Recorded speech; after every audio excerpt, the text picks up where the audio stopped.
Jason's all tucked in. You okay? Couldn't sleep. You're still thinking about Ray's funeral? You sure you still want to go to the farmhouse? Yeah. Wouldn't miss our anniversary.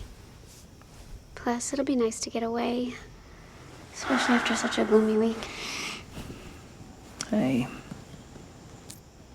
That's nice. Is it new? No. Very stylish and intimate piece about a couple that are going on an anniversary trip, I believe, who are having a ghost haunt them that is actually an old flame of the female character, I believe. It was actually really well done visually. There was a great approach towards light and dark that I thought really matched a lot of the thematic ideas the theme was trying to explore. And I thought the lead actress in particular really reflected a sort of quiet desperation and a sense of longing that sort of carried the piece even before you knew the implications of what was going on. And I thought the two leads had great chemistry and created a sense of intimacy that was really relatable and grounded, and sort of contributed to the sort of spooky horror construct that ended up closing the piece. I thought the music in particular really matched well. I thought the piano pieces were really great, as well as using silence to create a sense of mood and create a sense of emotional depth. And in general, the entire package really had a strong focus that I thought came through, that mainly carried by the performances of the lead actor and actress. There's just a creepy aspect to everything about this, even in some of the performances. Um, and that just might be, a directorial choice. But the tone of the overall piece with the music, the dark lighting, it just gave me a sense the whole time that something was going to happen. I felt very uneasy watching it, like I'm waiting for something to jump out of a dark corner. So they did a really great job creating all the suspense. And then you see that something supernatural is going on in this house. And we find out it's this ghost of this past lover, and she's unable to let this past love go. So this past love is depending on her current love, which is therefore why this past love is equating to an intruder. It's intruding in her future with this new man, and intruding in on this potential love that they have building. So until she is able to fully let it go, she's probably not able to fully immerse herself in this new love, and therefore this old love is the intruder. Really great sense of atmosphere.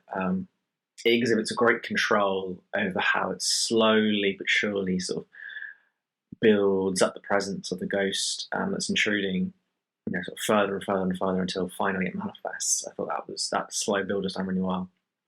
And the way that we're sort of emotionally led to understand the significance of the ghost is really elegant too. The use of physical objects like the necklace allows us to kind of grasp the meaning of what's going on without it being explicitly told. We're just sort of given visual details rather than explanation. And I think the central performance does a huge amount of work in conveying all that, because it really does get across Alison's, her sadness, her grief, without it becoming too explicit.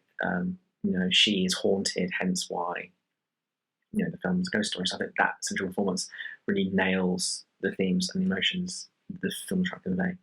I really think that they did a good job with having the ghost there, especially right at the start, where it was kind of just this, like, I don't really know how they did it, but it was just this shimmery kind of figure. And it didn't really have like a solid shape, but it was there. And also I thought it was cool that both of them were able to see it and not just her. And then, getting to have this kind of physical altercation with this being that isn't really physical, I thought was really, really cool. I liked it a lot. I thought it was well done. It definitely had the right tone visually. It was very well lit. I thought there was some really beautiful shots, especially the last one at the end where she's curled up on the chair. But they were in this gorgeous location.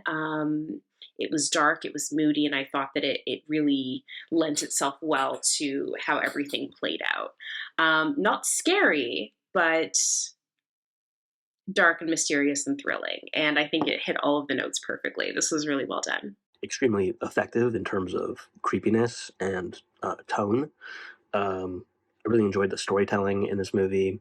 It's very rapid pace. It's always sort of moving forward, and there's always a sense of the plot thickening. Just very well structured story-wise, I thought. Really good production value in this film. particularly I thought in the location they used. I really loved the house. I really thought it added to the overall creepy tone of the film. I also thought the VFX were really good. The representation of the ghost in this film I thought was pretty unique and well done. I liked the storyline in this one. It really kept my interest. It was quite suspenseful. The CGI ghost was so subtle and well done, and I also liked the performances of the two leads, especially the woman, who is definitely hiding her feelings from her current husband for most of the film. However, I did love their relationship.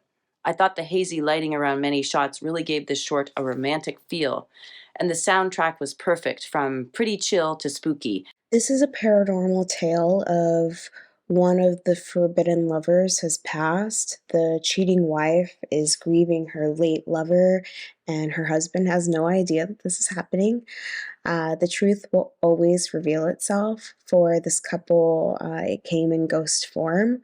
For his energy follows them along on their trip. There's a connection to the locket that she wears. It's a symbol of the love that they shared, showing where her heart truly lies. They go to a cabin we find out it's where the couple had their once upon a time had their honeymoon, and it's covered in cobwebs. The furniture is tucked away in sheets. The owner of the house hasn't been there since him and his wife divorced. It's clearly in disarray, and it just takes a nod to show where the marriage stands and where they are in their relationship. It's stale and it hasn't been touched. And eventually, throughout the day, her infidelity is revealed, and the truth is out after 10 years. And they have to kind of come to terms with this new aspect of their life.